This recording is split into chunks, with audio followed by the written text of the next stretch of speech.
Embarking on a journey beneath the rugged terrains and fierce determination of the Gold Rush series, we unveil the glittering treasures that have left us in awe.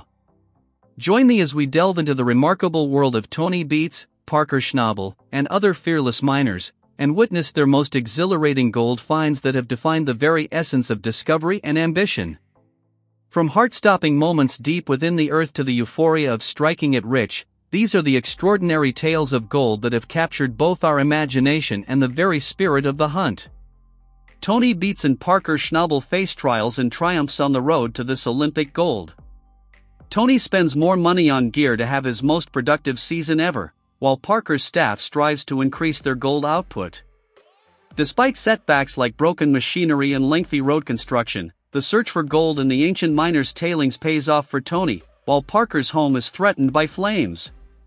Both miners strike gold and far exceed their season targets, with Tony committed to producing 9,000 ounces next year, and Parker excited about acquiring additional mining land. Gold Rush gurus Tony Beets and Parker Schnabel, among others, share their greatest gold finds and experiences. They face the pressure to impress with the efficiency of their wash facilities, overcoming challenges like equipment failures and site issues. Despite these obstacles, they successfully innovate and repair, preparing to process tailings and hoping to find fresh gold. As they navigate the ups and downs of the mining season, Tony, Parker, and other miners are engaged in some very promising work, setting lofty objectives. They are more motivated than ever to keep digging for gold, using new strategies and equipment to maximize their yield.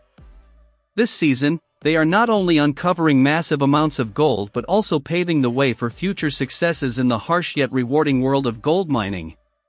They are pleased with the lengthy pump they utilize to speed up the procedure when they find fine gold. Tony is encouraged by this discovery and has discussed growing the firm with his family. Parker Schnabel is pleased with his gold weight, which beat last season's record. Despite the season's challenges, Parker is determined to make the best of it and seeks to maximize resources in Alaska to find better soil. Parker calls in his loyal right-hand man, Mitch Blaschke, to help clear overburden and keep the process running smoothly as they rush to reach 700 ounces of gold. With Mitch's help, Parker moves as much as feasible, overcoming challenges like machine repairs and a labor shortage. The crew's collaboration and determination shine through as they aim to collect 700 more ounces to move Big Red to Mud Mountain. Tony, facing pressure to supply gold after the buyer for his fleet of barges dropped out at the last minute, is more driven than ever to have his best season. Despite the obstacles, they remain driven and confident in their capacity to succeed and profit. Tony's season was the most successful for gold production, and he still hopes to reach 99,000 pounds next year. Tony investigates pioneer mining waste, thinking there may be some gold left. With gold and petrol costs low, now is an excellent time to look. After finding a wooden sluice box and realizing that only half of the gold was collected this way, Tony wants to dig into the tailings. A sample is tested with a TRL to confirm gold presence. It's free money, so they'll transfer it to New Zealand for processing. At Paradise Hill, Tony and his family find out if the old tailings turned up any riches. Tony needs 177 ounces every week to reach his 3,000-ounce season target. After processing through Mike's TRL, 4.22 ounces of gold worth $7,400 are produced.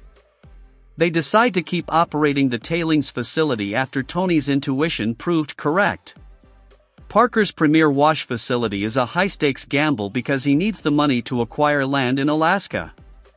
They had trouble at first due to water leaking but managed to get the plant stabilized before the season ended. Despite challenges, they want to have found enough money to stock up on weapons and invest in new territory. When Parker Schnabel's house is threatened by flames, he must deal with a dire situation. He leaves the mining operation to return home and assist his evacuating wife.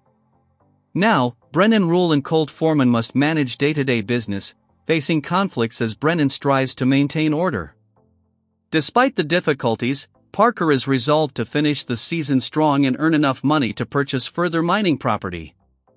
With a final tally of 7,549 ounces of gold, the team sets new benchmarks and surpasses their best season ever. As we near the end of the season, Tony Beets has his own set of problems to solve. He has yet to reach his ideal weight and is out of fertile ground in the mega cut. After Tony punches a hole in the wall, water rushes in and floods the final nook of the mega cut. Despite heavy rain turning the ground into a soupy mess, Tony insists on continuing his search for rich gold deposits. After the last load of dirt has been processed by the plant, everyone congregates for the season's final gold weighing. They missed their target by a hair but nevertheless managed to produce 33,026 ounces worth almost $6 million. Tony has his sights set on next season, positive that with the right brakes and a water permit, they can increase their output. Be sure to subscribe for more thrilling updates of treasure hunting.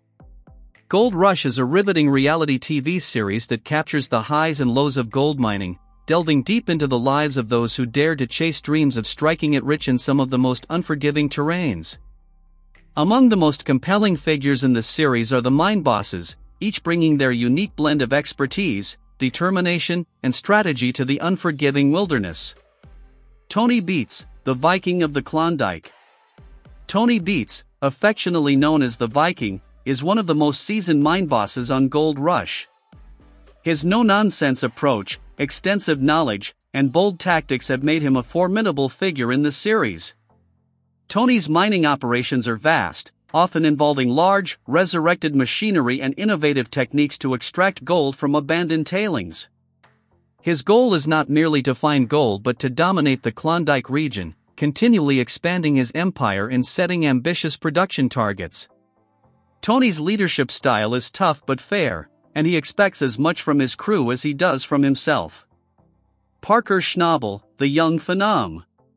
Parker Schnabel started his gold mining career under the guidance of his beloved grandfather, John Schnabel. From a young age, Parker showed a sharp mind and a deep passion for mining, quickly learning the ropes and taking over the family mine. Parker's journey on Gold Rush has been one of impressive growth and record-breaking seasons. Despite his youth, he has often outmined his more experienced counterparts, focusing on efficient operations, aggressive expansions, and sometimes, high-stakes gambles on new grounds. Parker's leadership is characterized by his hands-on approach, problem-solving skills, and a relentless drive to exceed expectations. Rick Ness, the resilient leader. Rick Ness, initially a crew member for Parker Schnabel, stepped up to become a mine boss himself, bringing a different dynamic to the show.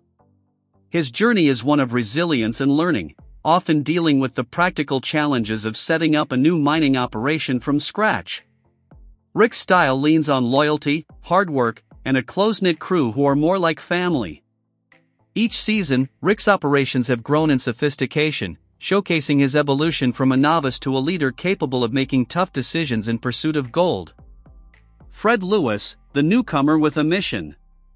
Fred Lewis is a relatively new addition to Gold Rush, bringing a fresh perspective to the series. As a veteran, Fred aims to employ other veterans and provide them with opportunities in the mining industry. His storyline is unique because it not only focuses on finding gold but also on rehabilitation and camaraderie among soldiers outside the battlefield.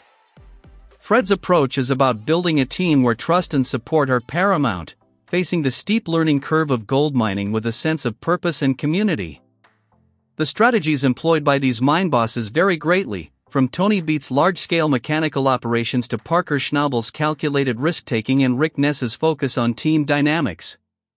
Each boss faces unique challenges, including mechanical breakdowns, harsh weather conditions, and fluctuating gold prices, which test their resolve and resourcefulness.